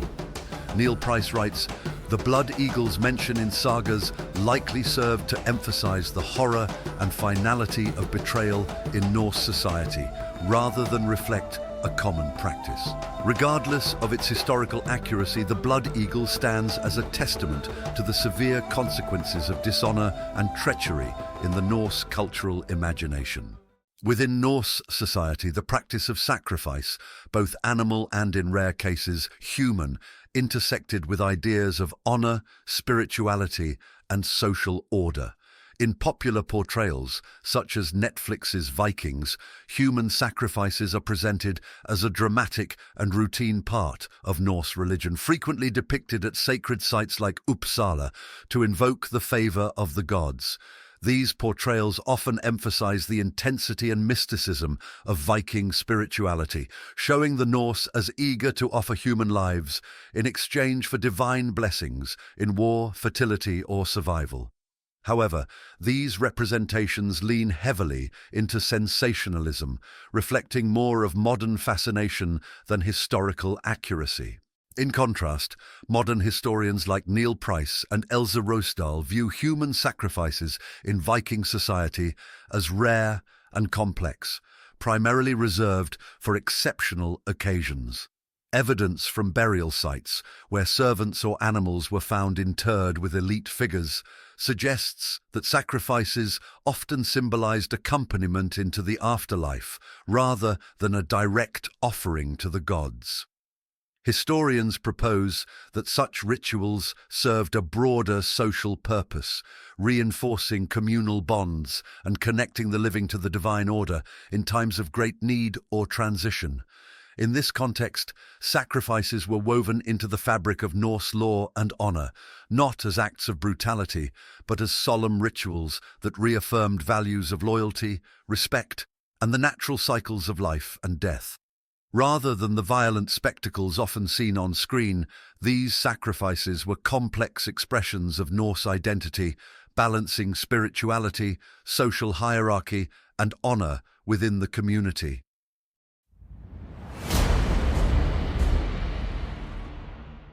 In Norse society, children were more than passive members of the family. They were active participants in household life and inheritors of cultural tradition. The early years of a Norse child's life were shaped by the rhythms of daily work, family expectations, and gradual preparation for adulthood. From a young age, boys and girls took on tasks that reflected their future roles, as they learned the skills essential for survival and contributing to the community. For Norse children, life was practical and hands-on. From an early age, they assisted with household chores, farming, and animal care. Boys were typically trained in tasks that would prepare them for future roles as warriors or craftsmen. They learned basic weapon handling, navigation, and survival skills, essential for a society that valued both defense and exploration. In addition to these skills, boys often worked alongside their fathers in fields or workshops, acquiring the physical strength and technical knowledge needed for their eventual responsibilities. Girls, meanwhile, were guided in the essential skills of managing a household, including textile production, food preparation, and care for younger siblings. They learned from mothers and older female relatives, gaining the expertise required to maintain and protect the family's resources. Women's roles were indispensable in a society where self-sufficiency and the efficient management of resources were crucial. Historian Neil Price describes this process as a hands-on education in self-sufficiency, where children became skilled in tasks that connected them directly to their family's livelihood and the Norse worldview. John Hines notes, "The training of Norse boys was rooted in the values of strength, resilience, and readiness, underscoring the martial and industrious spirit of Norse society." Jenny Jochens explains, "Norse girls were raised to embody the skills of household economy, a domain where their knowledge and responsibility would sustain family stability." Formal education was rare in Norse society. Instead, children learned through oral tradition, a deeply rooted practice where family elders and skalds or poets passed down cultural values, mythology, and historical narratives. Storytelling held a central role, as it connected children to the Norse heritage and instilled a respect for the gods and ancestors. This oral tradition was crucial for the preservation of Norse beliefs, reinforcing the values of honor, bravery, and respect for the natural world. The skalds were particularly influential in this educational process, as they were the custodians of Norse mythology and history. By reciting epic sagas and poems, skalds ensured that children grew up understanding their cultural lineage, learning not only the stories of the gods and heroes, but also the principles of Norse law and ethics. As children grew, specific rites of passage marked their transition from childhood to adulthood, a process that reflected both societal expectations and individual growth. For boys, initiation could involve participation in a raid, a practical and symbolic act that demonstrated bravery and loyalty to the family. This experience not only strengthened their physical and mental resilience, but also signaled their readiness to protect and provide for their community. Historian Elsa Rosdahl notes, "Through oral tradition, Norse children absorbed a worldview that emphasized continuity, connecting them to both the land they lived on and the legends of their forebears." Neil Price writes, "The influence of skalds went beyond entertainment. They were keepers of knowledge, shaping young minds with the foundational stories of Norse identity. Historian Jesse Byock explains, participation in raids served as both a rite of passage and a proving ground, where young men stepped into their roles as defenders and contributors to Norse society. For girls, the transition to adulthood often involved taking on significant household responsibilities, a shift that symbolized their readiness to manage the family's resources and contribute to its prosperity. Girls might begin learning the art of textile production or be entrusted with overseeing younger children, marking their maturity within the family. Through hands-on training, oral tradition, and meaningful rites of passage, Norse society ensured that each generation understood and embodied the values of their culture. This continuity of tradition fostered resilience, unity, and a shared identity that defined the Norse way of life. From childhood, Norse individuals were prepared to carry on their heritage, equipped with the knowledge, skills, and values necessary to maintain their society's cohesion and honor. Jenny Jochens remarks, the rites of passage for Norse girls were closely tied to household roles, reflecting a society that placed immense value on women's contributions to the family's well-being and continuity. Neil Price summarizes, the Norse approach to childhood was practical and purposeful, shaping children who were not only capable but culturally bound to the legacy of their ancestors.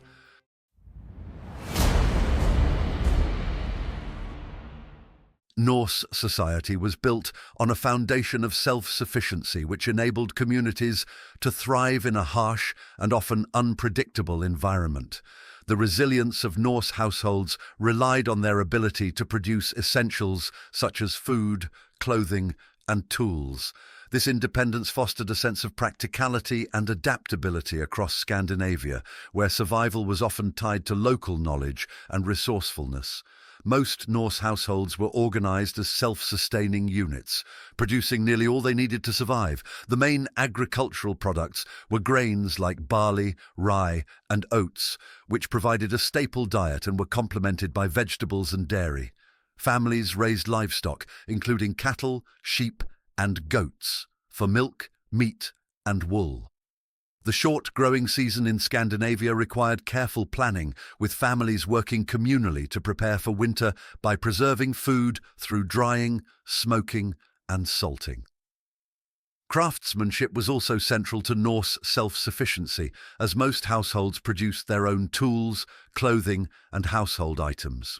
Women were skilled in textile production, creating garments from wool and flax, while men were adept at woodworking, blacksmithing, and other crafts that supported farming and hunting. This level of self-reliance gave Norse communities a degree of resilience in the face of environmental challenges. Neil Price notes, self-sufficiency was not merely a preference in Norse society, but a necessity that shaped cultural attitudes toward work, land, and the natural world. Else, Rosedal explains, the Norse approach to agriculture was driven by the need for fictionless sustainability, with families relying on a combination of crop cultivation, livestock, and hunting to meet their needs. Historian James Graham Campbell states, craftsmanship in Norse households was a practical response to the isolation of Scandinavian settlements, where dependence on trade for everyday items was impractical. The ability to produce and store resources independently fostered a culture of resilience and adaptability. With winter stretching long and harsh across Scandinavia, Norse families developed a strong sense of planning and resource management. This communal approach to self-sufficiency also reinforced the importance of family and kin, as each member played a crucial role in ensuring the household's survival. By preparing for the worst, Norse communities embraced a pragmatic view of life, one that valued preparation and unity above all. While self-sufficiency was foundational, Norse society was also deeply connected to extensive trade networks, both within Scandinavia and across Europe, the Middle East and beyond. Scandinavia was rich in natural resources prized by foreign markets: furs, amber, walrus ivory, and iron. These resources were traded for exotic goods like silver, spices, textiles, and glassware from far-reaching regions. This economic exchange connected Scandinavia with the rest of the world, allowing Norse traders to access items that symbolized wealth and cultural influence back home. Historian Elsa Rosdahl notes, the Norse trade networks reveal a society that was not isolated but actively engaged with the broader global economy, exchanging its own resources for the luxury goods of Europe and the East. Within smaller Norse communities, barter remained a common form of exchange, with individuals trading goods and services directly. However, in larger trading centres like Birka in Sweden and Hedeby in Denmark, trade transactions often relied on weights, scales and silver as a standardised medium of exchange. Silver, sometimes in coin form but often cut into pieces, served as the main currency, allowing for a more efficient and flexible economy. Foreign merchants from as far as Byzantium and the Islamic caliphates regularly traded with the Norse, bringing silk, spices, and luxury textiles that were highly valued in Scandinavia. These interactions facilitated a flow of not only goods, but also cultural ideas, influencing Norse fashion, art, and social customs. Wealth was a defining marker of status in Norse society, with jarls and other high-ranking individuals displaying their success through personal adornments, weaponry, and elaborate feasts. Gold and silver jewellery, as well as finely crafted weapons and armour, served as visible symbols of a person's social standing. These items were not merely decorative, but represented an individual's access to trade networks, successful raids, and connections to the elite. Historian John Hines observes, the use of silver as currency was a practical innovation in Norse society, enabling transactions in large trading hubs while reinforcing the region's connection to international markets. Neil Price states, the contact between Norse traders and foreign merchants introduced new ideas, materials and technologies into Scandinavian society, underscoring the transformative impact of trade on Norse culture. Historian Anders Winroth explains, in Norse society, wealth was inseparable from social status, with displays of riches serving as a testament to a person's power, influence and connections within the community. Generosity was also a crucial aspect of Norse leadership and status. Wealthy individuals, especially jarls, were expected to demonstrate their success by hosting feasts and bestowing gifts upon their followers and allies. This practice, known as the gaffal, strengthened social bonds and reinforced loyalty within communities. Generosity in gift-giving solidified alliances, created mutual obligations, and fostered a communal spirit of respect. The Norse also used gift-giving to celebrate life events such as marriages, rites of passage, and alliances between families or clans. These events allowed wealthy leaders to distribute goods and forge lasting bonds with allies, emphasizing a culture that valued both individual achievement and collective cohesion. Together, self-sufficiency, trade, and wealth defined the economic foundation of Norse society. This interconnected system allowed Norse communities to remain resilient in the face of environmental challenges, while fostering ties to the broader world. Whether through farming, craftsmanship, trade, or the display of riches, each element of Norse economic life played a role in sustaining both the household and the community. Historian Jesse Byock writes, "The Norse practice of gift-giving was more than a display of wealth. It was a social mechanism that reinforced loyalty, trust, and the stability of alliances." Historian James Graham Campbell notes, "Wealth in Norse society was a means of creating and reinforcing social networks, a way to unite people under shared prosperity and respect for communal values." As historian Neil Price concludes, the Norse economy was a dynamic balance of independence and connection, a structure that enabled resilience while expanding horizons through trade and cultural exchange.